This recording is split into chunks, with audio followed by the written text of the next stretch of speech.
Hello lovelies, welcome to Narc Free Formula. My name's Freedom. Thank you for joining me. In this episode I wanted to talk about what happens when you either take the narcissist back or you go back to the narcissist. So essentially, if you get back together with them is probably the best way to say that. Alright, so before I start, if you like my videos, please remember to like them and subscribe to the channel if you haven't already. Hit the bell icon so you'll get the latest notifications, and also please share the videos widely. That will help me grow the channel. Alright, so let's talk about this. First of all, why would you? Why would you take them back? Probably there's usually two things that are going on. It's either that you haven't been able to put no contact into place, and the narcissist therefore has been able to in your ear. They've undermined your position. They've fed you a load of bullshit. They've lied to you. They've conned you some more, and they've manipulated you into believing that they love you, that they want to make it work, that they will do whatever it takes, and before you know it, you've taken them back. And I know this because I know about narcissists, but I also know this firsthand. And I want to say this. It's really important that you listen to me. You have to remember, narcissists are not like the rest of us non-disordered folk. These people can hold a grudge for a lifetime. So whatever caused you to break up in the first place doesn't matter in their mind. All that matters is that you did break up. You did leave them. You did create some kind of narcissistic injury in them. They're very thin-skinned, they're easily wounded, they have low self-esteem, low self-worth and low self-value, and any move made on your behalf to go on your own, to get away from them, to start a life by yourself, any move like that was for creating independence on your own behalf, in their mind is a direct threat to them, their superiority and their control. You have defied them. And as I said, they don't take this stuff lightly. So half of them wanting to get you back is so that this time they can control the discard. So if you left them, it is so important for them to get you back so that they can be the one who discards you.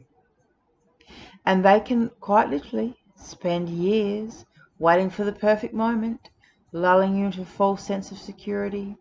But the entire time they will have been undermining you. They would have been smearing you to your friends, their friends, the neighbours, your family, your work colleagues, their work colleagues, anyone who will listen. They will have smeared you, undermined you? No, I'm not sure I'm making up words right now. I'm a little bit tired. I think you know where I'm going with that. To anyone who will listen, because that's part of the ultimate discard that they have planned for you. So they got you back purely to punish you and to discard you. Because how fucking dare you? That's really what's going on in their mind. How dare you think that you can get away from me? How dare you think that you could live without me? How dare you make a fool of me? How dare you make me look so stupid in front of my friends? I mean, this is the stuff that they actually have going on in their heads. So when it comes down to it, it's so easy for them to put on another mask, and they'll put on the mask. They'll tell you everything you want to hear, and then as soon as you have moved back in, I mean, I can almost guarantee the second that you put that last bag down, or maybe once you've unpacked it, maybe we'll say once you've unpacked it, the devaluation will start. The honeymoon is over, baby. That's it. No more love bombing for you. The only time you're going to see love bombing now is when you're about to walk out the door. And that's only because they haven't lined up new supply yet. So remember this. If you're thinking about going back to them, you have to understand that all you're going back to is punishment, more abuse, and the ultimate and the same outcome. I mean, ultimately, it's always going to be the same. It is always going to end up in you being devalued and then discarded. Sorry, devalued, replaced, then discarded. Because the only reason they've taken you back now is because they didn't have anyone to replace you. If they had had new supply available, they wouldn't have bothered with you because you have hurt them. You've created a narcissistic injury. They are but injured. So just remember that. This is all, this is how you understand how they work.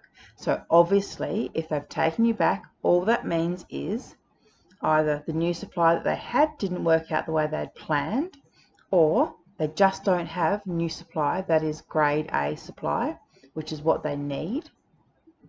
So therefore, they will take you back. And as I said, they'll say whatever it takes and do whatever it takes to get you back in the door, to get you back onto the hook. Once you're recommitted, they don't have to worry about it anymore.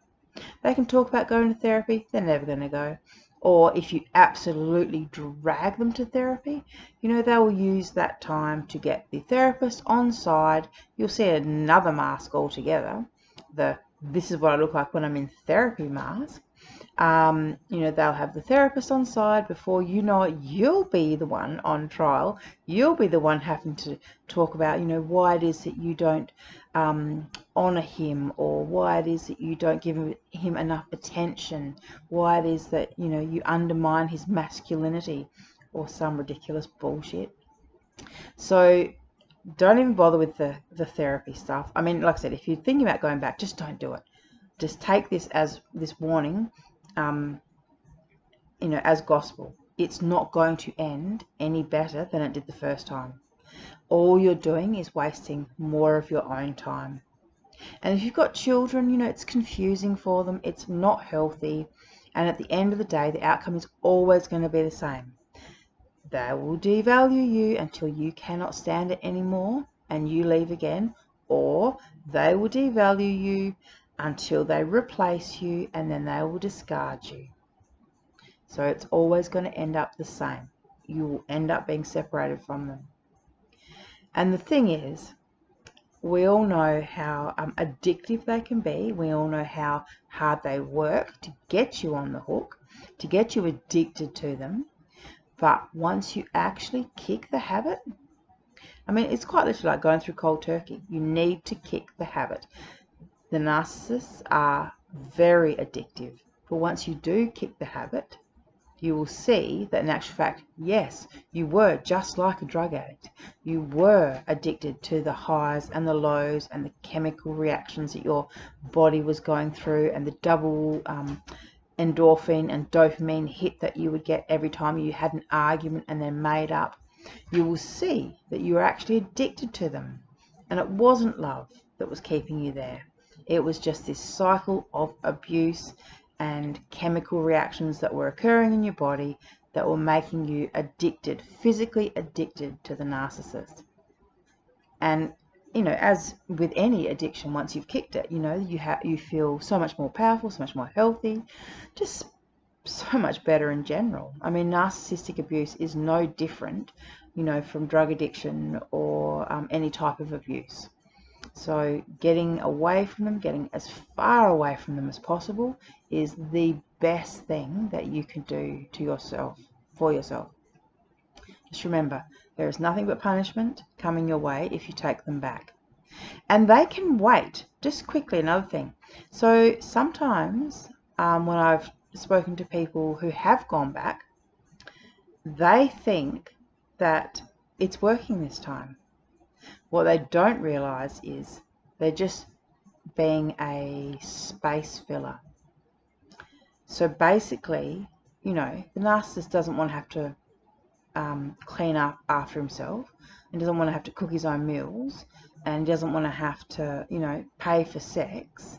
So why not have you just, you know, doing all those things for him? You know, he doesn't care. He's going to let you do that. I mean, there's no ring on your finger. He doesn't care. He's not trying to, you know, marry you, or he's not trying to, you know, create a future with you. But he's happy to use you for as long as it takes to find someone to replace you. And then when that happens, he will bring up the fact that you left him the first time. He will bring up everything you did for the first time and use it all against you. But this time he'll have a new woman in place, ready to go. And you will go through this awful triangulation. You'll go through this awful suffering and pain because you thought you were trying. You thought you were rebuilding your relationship. You thought that, you know, you were both trying to give it a, you know, a red hot crack. But in actual fact, no. He was just letting you hang around and service his needs and be his slave, basically. I mean, that's essentially what he was doing. So if you've gone back and you're thinking, oh, well, it's not so bad, you know, he's, you know, letting me stay or whatever, the discard's coming. It's just a matter of when he's found someone to replace you. And the only reason that he took you back in the first place is whatever he had with this new supply, it didn't work out. Okay, because if it had worked out, he wouldn't have come back, because you have created a narcissistic injury in him. You've hurt his masculinity. You've hurt his pride. Like I said, these blokes are big babies, you know, easily wounded, really fragile. So you've created this injury in him. He's never going to forget about it. Like I said, he'll let you stick around. He'll let you service his needs. He'll let you, you know, support him, drive him around, do everything for him. But he has no loyalty to you. He's still angry at you. And when he finds someone to replace you, then you will see that he really has nothing but contempt for you. Just remember, they always wear masks. Okay? You know, you're thinking, oh, he's all, you know, you know, what, he's emotional, he wants to try, you know, he cares, he missed me. Yeah, I'm sure he did miss you. I'm sure he did miss having someone to give him sex whenever he needed it, someone who cooked for him, cleaned for him, provided, you know, money, shelter, you know, did everything that he wanted. God, yeah, of course. I'd miss that if someone took all that away from me, wouldn't you? It doesn't mean that he's loyal to you. It doesn't mean that he's committed to you. And it doesn't mean that he's not going to replace you, because he is. It's just in their nature. I mean, they do it, you know, they do it to people. It's just in their nature. It's the cycle, it's the narc cycle. They do it to everyone, you know, and once you've left them and gone back to them, all you're doing is kind of speeding up the cycle. They could quite literally be married to a supermodel who, I don't know, you know, gives them the best sex they've ever had. They have a beautiful family. She's wealthy. She does everything for him. He never has to lift a finger around the house.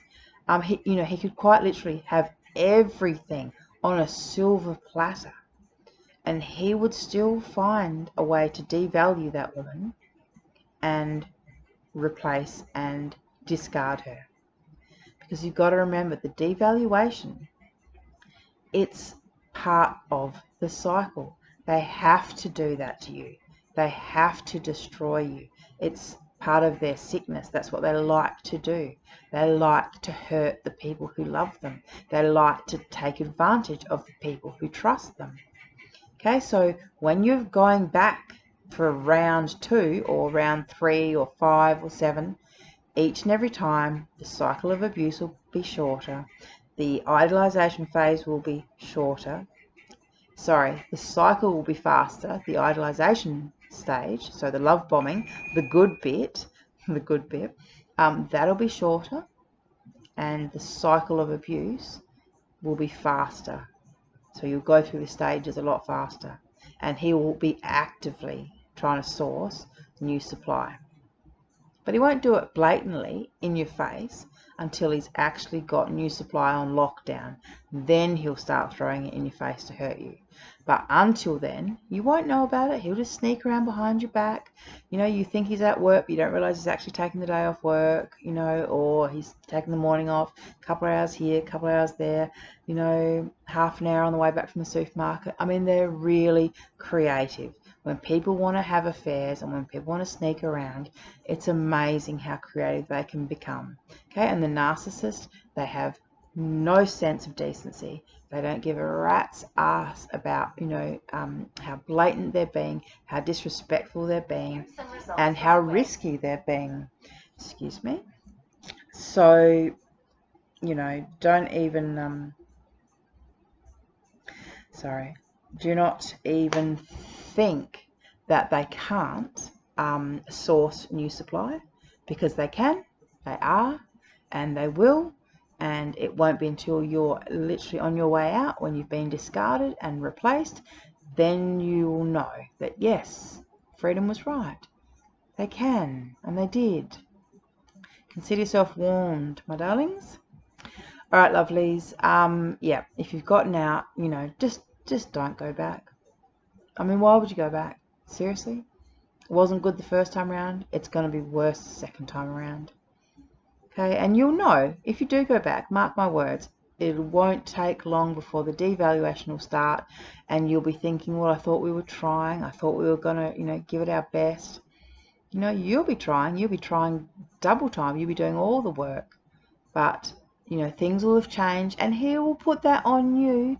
He will say, you know, oh, I don't really want to be intimate as much, you know, because I'm really hurt. You know, he will punish you in some way, and he will say that, you know, it's your fault because, you know, you hurt him, and now he's trying to rebuild trust with you. It's all just lies. It's just because he wants that fuel, and the way to get the fuel is to hurt you. You know, and if he rejects you sexually, or if he, you know, doesn't kiss you, or if he's cold to you in some way, you know, and that gets you thinking, you know, wondering what you've done, and now you're focused on him, and you're asking him questions, and you're giving him attention, and you're giving him all that fuel. And that's what he wants. Which is why he'll do it. That's why he's going to keep on doing it. You know, that old treat them mean, keep them keen, right? He doesn't want to keep you keen, but he does want to treat you mean. They love abusing their partners, okay, because that makes us spew fuel. The more we cry, the more we beg them, the more we try and get them to talk to us, the more we, you know, they can see it on our faces, the confusion, you know, the doubt and the uncertainty, and they can see our self-esteem crumbling. They can see it, and they love it, okay? And now, you know, the idolization's over. He's never going to put you back on that pedestal. Like you've got, you know, in the cycle with a narcissist, you have one turn on the pedestal. After that, he may pretend you're on the pedestal, but he'll never look at you the same because you're not shining you anymore. He may re-idealize you further on down the track, but you'll still never be that shiny new object. And narcissists have shiny new object syndrome. They always think that the shiny new thing is going to be better than what they have. And 99% of the time, they are wrong. But, you know, they have to learn these lessons the hard way. As we all do. We all learn our lessons. So you go and learn yours. There is nothing good that is going to come from going back to the narcissist or taking the narcissist back. I know, as I said, I went back, and all I did was wasted another 2 years of my life. I should have just held the course, stayed away, and quite literally from the second, the day that I came back, you know, he begged and pleaded for me to go back, and as soon as I did, the devaluation started. Okay, so it just shows you they're all about the games, they're all about control, And, none of that is real. You can't build love with someone who's playing these kind of games with you. You just can't. Okay? Narcissists are incapable of love anyhow. But you are not, darling. You are capable of love. So get on out there. 8 million people in this world. Go find you one. All right, lovelies. Have a good evening. Thank you for watching. And I'll see you tomorrow on Art Free Formula. Bye.